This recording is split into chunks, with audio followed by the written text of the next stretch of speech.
ദീർഘമായി പ്രസംഗിക്കുന്നവരോടാണ്. ഒരു സ്കൂളിൻ്റെ വാർഷികാഘോഷ പരിപാടിയിൽ പങ്കെടുത്തപ്പോൾ അന്ന് മുഖ്യാതിഥിയായിരുന്ന പ്രാസംഗികൻ വളരെ ആകർഷകമായി പ്രസംഗിക്കുന്നുണ്ട്.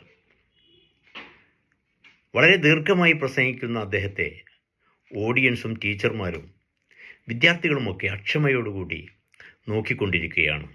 കാരണം വിദ്യാർത്ഥികൾ അടുത്ത പരിപാടിക്ക് വേണ്ടി മേക്കപ്പ് ഇട്ട് വർണ്ണശബളമായ വസ്ത്രങ്ങളൊക്കെ അണിഞ്ഞ് കാത്തിരിക്കുകയാണ്.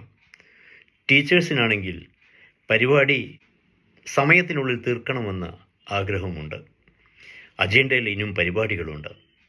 അദ്ദേഹത്തിൻ്റെ ദീർഘ പ്രസംഗം കേട്ടപ്പോൾ എനിക്ക് ഓർമ്മ വന്നത് 1863 അമേരിക്കയിലെ ഗെറ്റിസ്ബർഗിൽ അന്നത്തെ ഏറ്റവും നല്ല പ്രാസംഗികനായിരുന്ന എഡ്വേർഡ് എവററ്റ് ചെയ്ത പ്രസംഗമായിരുന്നു.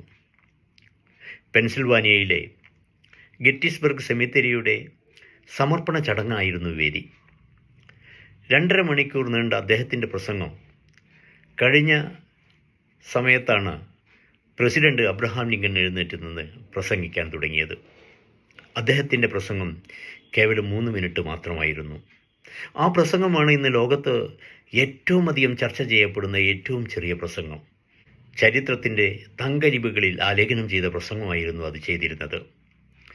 4 Square and 7 years ago എന്ന് തുടങ്ങി ഏതാണ്ട് 271 വാക്കുകളിൽ the government of the people, by the people, for the people എന്ന വിഖ്യാതമായ പ്രയോഗത്തോടുകൂടി അവസാനിച്ച ആ പ്രസംഗം ഇന്നും ചരിത്രത്തിൻ്റെ തങ്കലിപികൾ രേഖപ്പെടുത്തി വച്ചിരിക്കുകയാണ്.